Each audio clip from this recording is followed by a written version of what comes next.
Hey everyone, I'm GraysonDel and welcome back to the channel. Every once in a while, a game sneaks up on you, completely hijacks your free time, and suddenly you're 3 hours in wondering how the hell you're still alive without sleep, food, or your dignity. And I hate to say it, but that's been me with this game called Dungeon Clawlers this past week. Especially after the most recent update, this game not only clawed into my rotation, it dug in with its claws. I'm sorry, that's a shitty pun.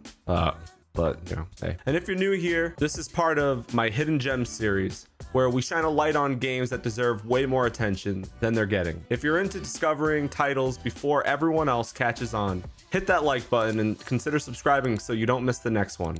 All right, let's get into it. So if you haven't heard of Dungeon Clawlers, here's the quick breakdown.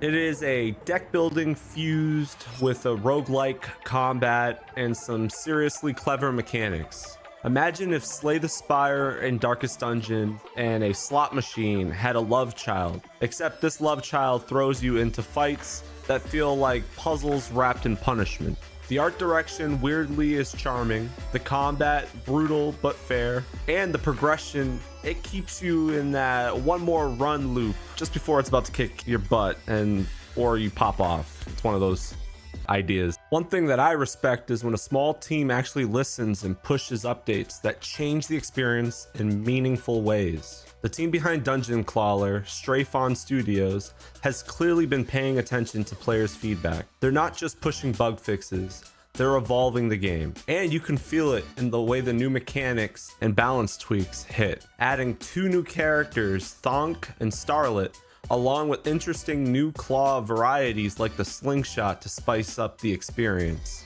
So let's talk about the update because that's what's dragged me right back in. Although I'll admit it's insane they didn't charge extra for this one. They added new relics, enemy modifiers, and reworked some of the combat flow. The runs feel way more dynamic now.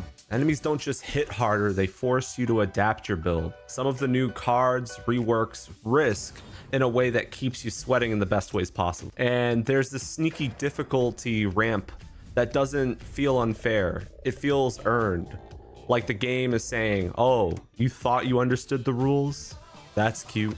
I had this one run where I was convinced I was locked in. Perfect build utilizing spikes and blocks, which paired perfectly because it synergizes with Dolly's self-harm mechanic. Then one stupid misplay and my endless run stopped at floor 36. And I'm back to square one staring at the restart screen like I just got slapped. And I'll be honest with you, it did kind of hurt. But that's exactly why it's addicting. The challenge is actually fun instead of frustrating. You learn and you adapt. You dive right back in. It's one of those games where the gameplay loop almost feels rewarding because even when you're losing, you're winning. In knowledge, I guess. Give it the Tarkov treatment, I suppose. For a roguelike, at least. This is exactly the type of game that Hidden Gems series exists for. It doesn't have a massive marketing team.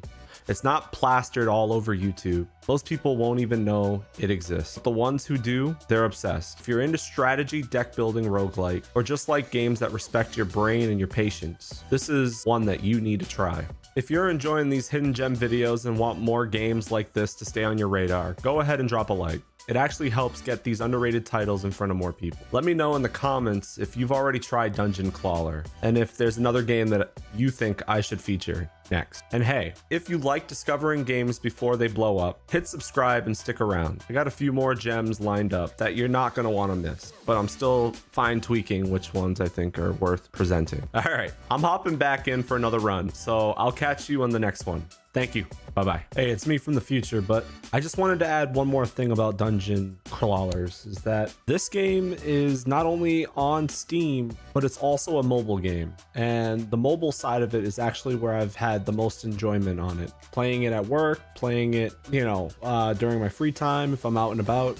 Dungeon Clawlers is, to me, a great mobile game. The PC port is obviously a blessing. It's cheaper on the phone, so the enjoyment is still the same, and all the content is still rolling over on either side. So I think that Stray Studios is doing a fantastic job, and I think that this has great potential.